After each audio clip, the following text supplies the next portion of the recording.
Halo semuanya, perkenalkan nama saya Agnes Kaja, NIM 211524. Saya mahasiswa dari program studi Pendidikan Biologi Universitas Kristen Arta Wacana Kupang. Video ini saya buat untuk memenuhi tugas mata kuliah Teknologi Pembelajaran. Nah, di video ini saya akan menjelaskan tentang sistem pencernaan pada invertebrata, yaitu pada amfibi. Sebelum kita menjelaskan tentang mekanisme dari sistem pencernaan pada amfibi, kita harus mengenal dulu organ-organ yang berperan pada sistem pencernaan pada amfibi.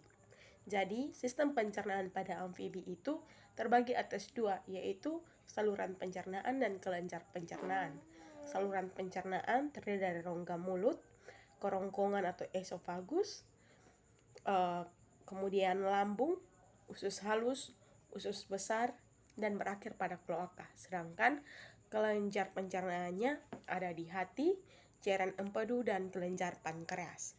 Nah, fungsi mulut yaitu sebagai tempat untuk melindungi gigi, lidah, dan sebagai jalur awal untuk masuknya makanan. Fungsi esofagus yaitu sebagai tempat atau jalur yang menghubungkan makanan dari mulut menuju ke lambung.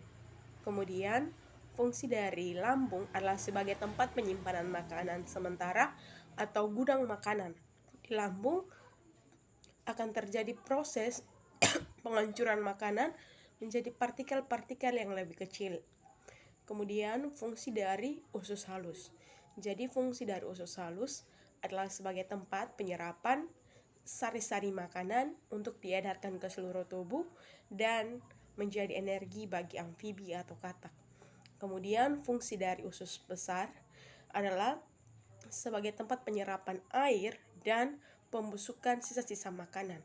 Kemudian fungsi dari kloaka adalah sebagai tempat untuk pembuangan urin, feses, dan sebagainya. Nah, bagaimana sih mekanisme pencernaan dari katak? Jadi, mekanisme pencernaan dari katak itu dimulai ketika katak melihat mangsanya. Makanan katak itu adalah serangga atau hewan-hewan kecil. Ketika katak melihat serangga atau mangsa, maka dengan cepat katak akan mengeluarkan lidahnya. Kemudian katak akan menangkap serangga dengan lidahnya yang panjang dan lengket.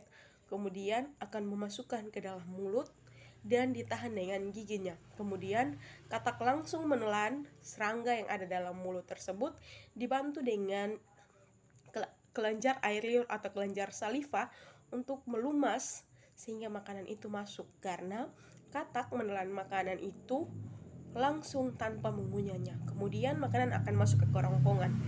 Di kerongkongan, makanan akan diteruskan menuju ke lambung.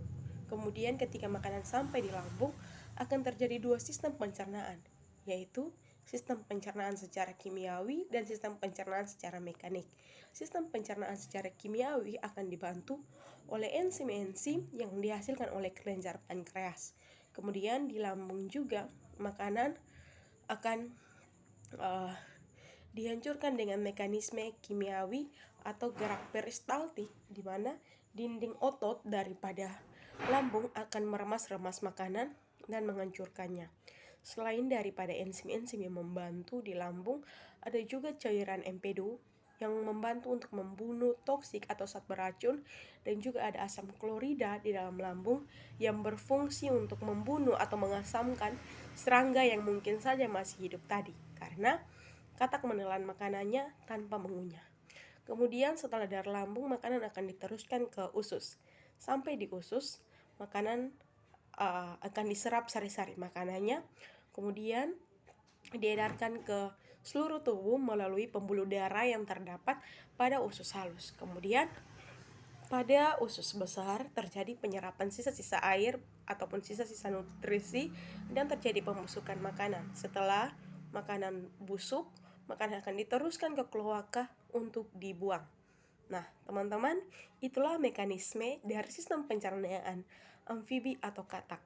Sekian dari saya, sampai jumpa.